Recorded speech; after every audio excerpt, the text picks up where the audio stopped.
seal. Now Abel has an unusual history, well not unusual to Taronga, but in the wild. He came to us as a rescued seal. He was found at Kurnell, and it's not unusual for us to have seals found on local beaches. Now most of the times National Parks and Wildlife or Orca go out and assess the situation, and if the animal is fine they leave it alone, they'll cordon off the area and people just stay away.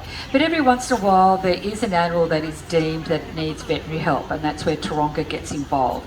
So either we go and pick up or National Parks brings it to us, and Abel was one of those seals. He was weighing just shy of 8 kilos. He had a large open wound on the side of his body and was an emaciated youngster. He was about 15 months of age, so he'd only recently been weaned from his mum.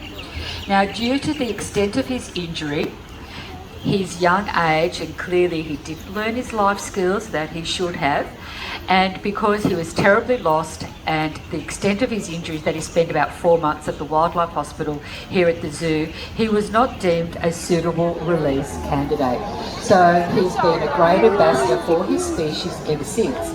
Now he's now a 7-year-old young boy, and for any of you with teenager sons would know exactly what I mean by a pubescent young male who likes to push his boundaries. So he's a fur seal, and you can see that he does have a shaggier appearance and that elongated snout. Now the long-nosed fur seal, also known as New Zealand fur seals, are a small species of seal where the males can reach weights of about 140 or 150 kilos. So did you know that we've all got something in common with Abel? Have a look at your hand. Now you just saw the front flipper. The bone structure in his flipper and in our hand is actually the same. Yeah. And while those flippers might look a bit awkward for movement, seals like Abel and Cisco can actually outrun us on land up to a distance of 20 to 30 metres. Now, Abel's going to go for a walk and show us just how agile he is, and as he walks you'll see that scar on the left part of the left shoulder. Don't rush, Abel. You can do it. Yes, you can. I just said how fast they are and now he's just going so slow.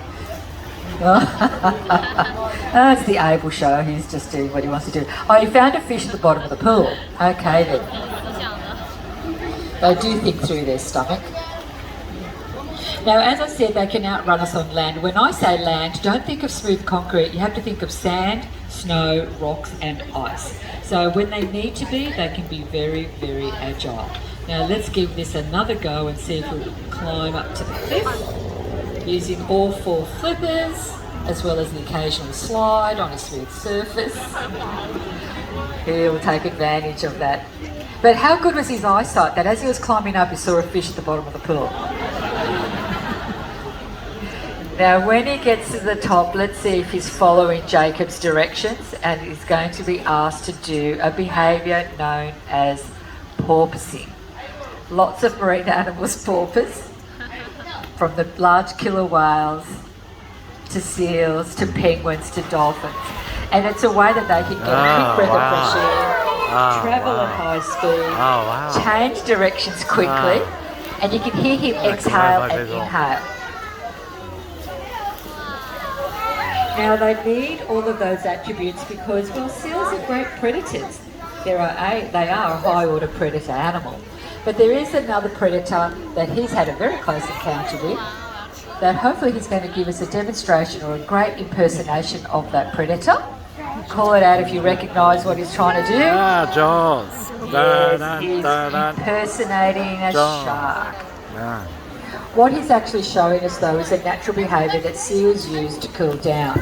Because of that thick fur coat that they have, the blubber that they carry, seals can overheat, but they also need to warm up.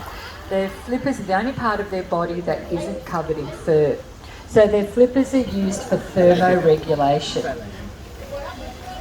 Now, Jacob is working on this because Abel likes to take shortcuts, and every once in a while, as he swims around, he'll either not hug the glass or he'll drop his flipper down.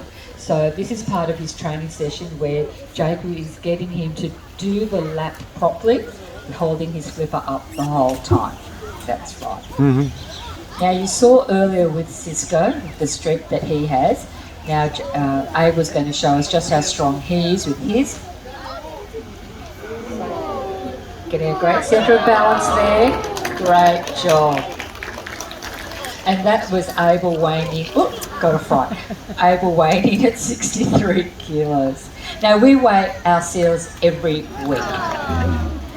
So that way we can obviously keep a very close check on their health, and we work on all those health behaviours, but keeping a